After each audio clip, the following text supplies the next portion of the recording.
The scriptorium was cold that morning, colder than usual. You could see your breath misting in the thin shafts of light that broke through the arched windows. Dust floated like ash. The quiet scratch of your quill was the only sound, as steady as prayer. Births, marriages, deaths, each name carefully inked, each life folded into a line. You'd worked here for nearly 10 winters. Never more than a dozen souls at a time within the monastery walls. Yours was a life of ink and parchment, rhythm and solitude. You didn't speak much. You didn't need to. Your hands were your voice. That morning, he arrived. You didn't hear the gate open. You didn't hear footsteps down the hall, just the shift in air as the door creaked and a figure cloaked in black stepped inside, wet from the morning fog. The hood remained up. You never saw his face. He didn't offer his name. He didn't remove his gloves. He simply placed a book down on your desk, heavier than it looked, and said, in a voice like dry leaves, "Begin a new record. The living ones, all of them." Then he turned and walked out. You waited for the slam of the door, but it never came, just silence. When you finally looked down, the ledger lay still, closed, on your desk. The cover was dark, not black exactly, but something older. A deep brown like dried blood with a strange softness beneath your fingertips. Leather but not cowhide, not anything you recognized. There were no markings, no title, no symbol of the church. Just a single clasp on the side, already unfastened, as if it had been waiting to be opened. You hesitated. Your hand hovered over the cover. Something about the book felt warm, not like heat from a fire, but something else. As if it pulsed subtly, faintly, like a heartbeat you couldn't quite locate. Still, you opened it. The first page was blank, and so, obedient as always, you dipped your quill in ink and wrote the first name. Aldrich, son of Garin. Blacksmith, age 42, alive. The ink bled slower than usual, as though it didn't want to dry. You didn't think much of it then, just a curious smudge on a quiet morning, but you would come to remember that first name. Because by nightfall, Aldrich would be dead. You returned to the scriptorium just after Vespers, expecting nothing out of the ordinary. The candles were still lit from your morning shift. The room smelled of wax and cold stone. Everything was where you left it, the ink pot, the blotting cloth, the new ledger. And yet something in the air felt different, heavier, like incense gone sour. You sat, hands slightly trembling now, though you told yourself it was only the chill. The second name went down, Mara, widow of Cedric, spinner, age 61, alive. Then the next, Jonan, shepherd, age 17, alive. You wrote 10 names before you paused. Each letter seemed to sink deeper into the parchment than it should. It wasn't the ink, it was as though the page itself drank the words, swallowed them whole, but left no true satisfaction. The strokes were darker than usual, glossy, wet. You blotted them carefully, but even as you pressed the cloth down, the lines shimmered as if refusing to dry. You leaned in, squinting under the candlelight. The ink gleamed like oil, and then it moved, no more than a flicker. A curl of a serif at the end of a letter R, a twitch at the bottom of an A. You blinked hard, perhaps your eyes were tired. You'd copied thousands of lines in your life. Errors of the eye were not uncommon, but this was not error. You ran your finger gently over the first name again. Aldrich. The ink still hadn't set. It smeared under your touch, bleeding outward like veins, and beneath your fingertip, you felt a pulse, not imagined, not poetic. A subtle thrum, like the echo of a bell you couldn't hear but could feel in your bones. You recoiled, and then you heard it. From far outside the walls, beyond the chapel, past the cloisters, someone was shouting. Not just shouting, screaming. You didn't run, you never ran. You moved to the window with the slow dread of someone who already knew what they would see. In the courtyard, 2 monks were carrying a body, limp, face down. The heavy apron gave it away before anyone said the name. Aldrich, the blacksmith, found dead beside his forge, no wounds, no illness. He had simply collapsed, they said. The breath had left him without warning. You sat down hard on the wooden bench, heart pounding, cold blooming beneath your ribs. You looked at the ledger. At the first name, the ink was gone, not faded, not smudged. Gone, erased clean as if it had never been written.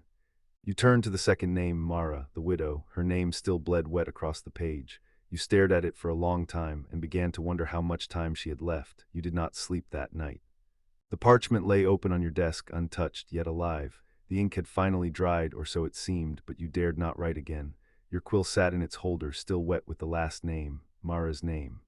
You tried to tell yourself it was coincidence, that Aldrich's death had nothing to do with your hand, that a blacksmith, even one as strong as he, could be felled by age, stress, or the cold night air, but the ink had vanished. And that meant something. The next morning you walked to the edge of the village, just to look, just to see if Mara's shutters were open. They weren't. A neighbor stood at her garden gate, arms folded, face tight with unease. You asked about Mara, keeping your voice low. She hasn't come out today, the woman said. Not like her. Always walks to chapel at dawn. Maybe she's ill. You nodded, feigned agreement, and walked back with a heaviness you couldn't shake. You didn't tell her what you knew, you didn't ask to go inside, you already knew what you'd find, but still you waited. By mid-afternoon the bell tolled once, not for prayer, for death. You were not surprised when you heard the name, Mara. Found in her bed, still warm, mouth open as if caught in the middle of a word she never had time to finish.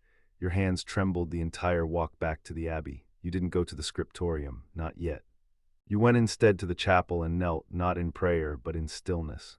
As if by being there, beneath the crucifix and the vaults and the saints painted in gold leaf, you could find something that made sense. Some fragment of light that cut through the fog curling around your thoughts. You whispered no words, you offered no supplication, you merely waited, and in the silence that followed you heard it, a whisper, not from the walls, not from the rafters. From inside you, from your chest, from the back of your mind, from somewhere ancient and old and tethered to the names you had written. Not language, not Latin, not even sound. It was the sensation of a thought not your own. Right. The whisper didn't ask, it instructed. Right again. You stood slowly. The stone floor no longer felt like solid ground. Your body moved not with will, but with compulsion. You descended the chapel steps like a man entering a crypt. And as you opened the scriptorium door, the candles inside were already lit, but no one had lit them, and your quill was waiting, still wet, still eager. You didn't sit, you couldn't. The chair behind the desk loomed like a trap, an invitation to surrender, to obey. So you stood, your breath shallow, your fingers twitching, hovering just above the quill. The candles flickered, though no breeze stirred the air. A strange warmth pulsed at the base of your neck, like a hand resting just beneath the skin, reminding you of its presence. You didn't reach for the ink, your hand moved on its own, one step forward, two. The sound of the parchment unfurling echoed like thunder in the quiet room. Your other hand followed, tracing the last name you had written, Mara's name, still faintly visible though faded at the edges, as if it were trying to retreat from sight, to erase itself from history. But it didn't matter, you knew, the parchment remembered, and so did you. A name came to you then, not a name you chose, but one that arrived like a breath over your shoulder. Elric, you whispered it before the quill even touched the page. Elric the baker's apprentice, 16, bright-eyed, always humming. He had brought you bread just the morning before, still warm, wrapped in cloth. For the quiet one, he had said with a grin, so you don't forget to eat. You had nodded, smiled even, grateful for the gesture. Now your hand began to write his name. You fought it. Truly, you did. Your arm trembled, your fingers curled back in resistance, but the muscles no longer belonged to you. The bones obeyed something else. The quill dipped itself into the inkwell, hovered above the parchment, and then it began to move. ELRIC, every letter felt like a strike, not of pen to paper, but of hammer to nail, final, binding. When the name was done, you dropped the quill. It clattered against the stone floor, its tip snapping clean. Ink splattered up the side of the desk, onto your sleeve, staining it black like dried blood. You backed away, heart pounding so hard it made your vision blur. The candles went out, all at once, no wind, no warning, just darkness, and in that darkness something shifted, not in the room, in you. You turned and ran, not with grace or direction, but like a man stumbling from fire. You shoved open the scriptorium doors and burst into the corridor, gasping for air, your pulse clawing its way through your chest.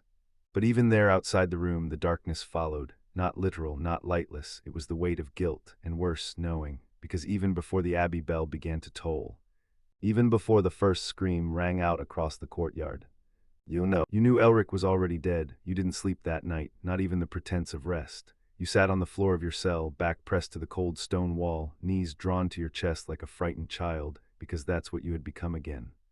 Not the solemn scribe, not the man of ink and record, but a boy with shaking hands, afraid of shadows. Outside, the abbey stirred, murmurs had become wails. The death of young Elric, so sudden, so inexplicable, rattled the monastery like an earthquake with no source. You heard the footsteps of brothers rushing from chamber to chamber. You heard the abbot's voice, hoarse and low, demanding calm even as fear took root in every heart, but none of them came to you. No one knocked on your door. No one asked, did you see him yesterday? Or was he ill? Because deep down they knew, not the truth perhaps, but something close, something old and dangerous and nameless had awoken in the walls, and you had touched it first. When dawn finally came, it did not bring light. The sky outside remained a dull gray, the sun hidden as if ashamed. You rose slowly, your joints stiff, your fingers still stained with ink you had tried to wash off and failed. And then the sound again, a voice, but not outside, from the stone itself. It wasn't like hearing, not in the usual way. It was pressure in your skull, a sensation under your skin. A presence pressing in from all sides, not speaking words, but shaping them inside you. Right. You clutched your ears. No, you muttered, no more. Right. It wasn't rage, it wasn't even threat. It was command, plain and ancient and inevitable. You staggered down the corridor toward the scriptorium again, barefoot, your robes unbelted and dragging. You passed Brother Caldus near the chapel. He opened his mouth to speak, then thought better of it. He looked away, even he knew now. You weren't just avoiding death, you were inviting it. The scriptorium was cold when you stepped inside, though the hearth still burned. The parchment you had used the night before lay there untouched, Elric's name dried and blackened like a wound. You approached it as if it might lash out, and then you saw it, another scroll, rolled, sealed in wax, lying atop the pile where no one should have been able to place it. You hadn't written it, you were certain of that. But your name was on it, not your given name, the name you used in prayer, the one only God and the confessional had heard. Your hands trembled as you broke the seal. Inside were 5 names, the first 3 already dead. The 4th still alive, the 5th was yours. You dropped the scroll as if it had burned you, but even then you couldn't stop reading, couldn't forget the order. You weren't just the writer anymore. You were next. And the voice was no longer just whispering, it was waiting. The scroll lay open on the stone floor like a wound, its inked names gleaming faintly in the cold morning light. You stared at it for what felt like hours, as though willing the letters to rearrange themselves, to spell something else, anything else. But they didn't. The names were exact, impossibly exact. 3 dead, 1 alive, Brother Calder, a timid man, harmless. You'd shared bread with him just 2 nights ago. And then yours, not your public name, not the one the other monks knew. But the name whispered to you as a boy by your mother on her deathbed. The name given in secret, hidden in prayer, entrusted to God alone. No one else knew that name, no one but it. You rose slowly, your knees aching.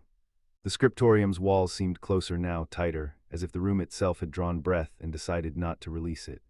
You reached for your quill, unsure if it was out of habit or compulsion. The scroll pulsed in your mind, not physically, but inside you like a second heartbeat. You tried to write Brother Calder's name. It had been 4th. Perhaps if you could erase it, smudge it, change it, this curse, or whatever this was, might stop. You dipped the quill, you found a fresh scrap of parchment. You pressed the nib to the page, but it wouldn't come. The ink refused to spill, not blot, not smear. The feathers scratched across the surface like it was bone on bone. You tried again, harder this time, until the quill snapped in half between your fingers. That's when you noticed it, your hand, not shaking now, bleeding. From the thumb, a single drop had fallen onto the parchment. It hissed, sizzled. Like water on hot iron, and where it touched the blank parchment, a letter began to form. Not in your handwriting, not in any hand you recognized. It curved and slashed with violent intent, an alphabet older than Latin or Greek, written in the language of dread itself. Your hand was not your own. You watched helpless as it dipped again into your blood and continued to write. Not Brother Calder's name, not yours, but another, a 6th, a name you had never heard before and yet somehow knew. Beneath it, in a final stroke, came the sigil, not a cross, not a holy symbol, but an eye, open, unblinking, carved into the parchment in blood. And suddenly you knew this wasn't a death list, it was a summoning. Each name wasn't a target. It was a sacrifice, and the last one would not die quietly, it would open something. The sigil stared up at you, no, through you. Its eye wasn't merely a drawing. It shimmered subtly, as though the ink itself were alive, vibrating with a frequency your bones felt but your ears could not hear. And then the stone beneath it cracked, at first just a hairline split, but it widened slowly, groaning like the earth itself resisted. You backed away, your heel knocking over an ink pot. The black stain spread like a shadow, but you hardly noticed. All you could see was that line in the stone floor, splitting, widening, breathing, because from that fracture something red seeped upward, not blood, thicker, darker. It pulsed with heat and hissed when it touched air. The sigil drank it in like thirst and fire made pact. The parchment caught fire at the edges, but instead of curling into ash, it twisted, bent. Like it was trying to unroll itself into a shape no scroll had ever meant to be. You tried to move, to flee, but the heat pinned you in place and the whisper began, not outside, inside your head. 1,000 voices murmuring in languages layered over each other, Latin, Aramaic, something older still. The name you'd written, that unknown 6th name, it was being chanted, passed from voice to voice like a relic of worship. The air itself reverberated with it, and then came the smell, charred stone, burnt iron, wet parchment, but beneath all that a sweetness, faint, sickening, like honey left in the sun. It lured your memory back to childhood. To the last time you saw your mother alive, her hand on your forehead, her whisper in your ear. Never write your true name, never let the parchment know you. You hadn't understood then, you did now, because this wasn't just any sigil. This was a mark of return. Something had once been here, long before the monastery, before the chapel stones were ever laid. And by transcribing names, by bleeding into the parchment, you had opened its path back. The crack in the floor widened one last time with a sickening snap, and something stirred beneath the stone, not rising, not yet, but waiting, hungry. And now it knew your name. It started the next evening, just past vespers. You were shelving the unfinished scrolls, your hands still trembling from the cracked stone floor beneath the scriptorium, when you heard it, a soft rustle like parchment brushing stone. At first you thought it was just the wind slipping in through the narrow windows, but then came the voice. It wasn't loud. If anything, it was quieter than the silence itself, a whisper buried beneath the creak of old timber and candle flicker. Yet somehow it landed directly behind your ear, a voice without weight, without mouth, but it spoke as if it had always belonged in the monastery and you were the intruder. You gave it a path, it said. You spun, quill still in hand, ink blotting your robe, but no one stood there. The corridor was empty, just cold stone and flickering torchlight. You pressed your back against the wall, forcing your breath to slow. Perhaps the sleepless nights were fraying your mind. Perhaps the ink fumes and shadows had finally conspired against you. But then you saw it again, the name on a loose scrap of vellum someone had discarded, except you hadn't written it. You were sure of it, the hand was not yours, the loops were too perfect, the angles too cruel. Another name, another one you recognized, Brother Thane, the old bell ringer, gentle, nearly blind. He had smiled at you just this morning as he poured your tea with trembling hands. You blinked, looked again. Now his name was crossed out in red. That night he did not ring the midnight bell. They found him slumped over in his cell at dawn, eyes wide open as if frozen mid-prayer. No wound, no sign of struggle, no scream had echoed in the halls, just silence. You kept your mouth shut, but your hands would not stop shaking. Later that evening, as you sat alone in the scriptorium, pretending to finish copying the Book of Hours, you heard the whisper again. Closer this time. You're the scribe, you write, and the parchment listens. You stood slowly, facing the wall where the plaster had begun to flake, where moisture gathered like sweat from something hidden. And then, a second voice not behind you, beneath you, it didn't speak words, it breathed. As if the monastery floor, this sacred ground laid by blessed hands, was no longer stone but skin stretched thin over something alive. You dropped your quill, it rolled across the desk and fell to the floor. The breath continued, measured. Patient, like something below was matching your heartbeat, and the whispers, they were learning your name in return. You didn't sleep, you couldn't. Every time your eyes threatened to close, you'd see Brother Thane's face, rigid, silent, staring into something the rest of you couldn't see. By dawn, you hadn't moved from your desk. The candle had long melted to a halo of wax, and your knuckles ached from gripping the edge of the table as if bracing for an earthquake that never came. But something had come. When the sun finally began to stain the horizon with that blood-orange hue, you turned back to your desk and froze. Your scrolls, the ones you had left blank the night before, they were no longer blank, names, dozens of them. Some written in your hand, others slightly off, slightly wrong. Tilted letters, lines that seemed carved more than penned, ink that shimmered not black but deep, bruised red. You hadn't written them, you couldn't have. You recognized many. Monks, scribes, pilgrims, a few townspeople from the outer parishes, all in order like a list, but not a prayer list, not a census, something colder, more final, a ledger. And beside each name, a red line drawn horizontally through the middle, some firm and deliberate, others ragged, as though the ink had run dry mid-stroke.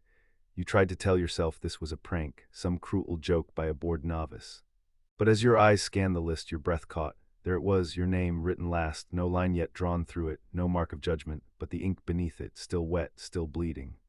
You touched it instinctively, your fingertip brushing the bottom curl of the last letter, and the red stained your skin, not like ink but like blood, warm, metallic. You gasped, stumbling back, wiping your hand on your robe in frantic strokes.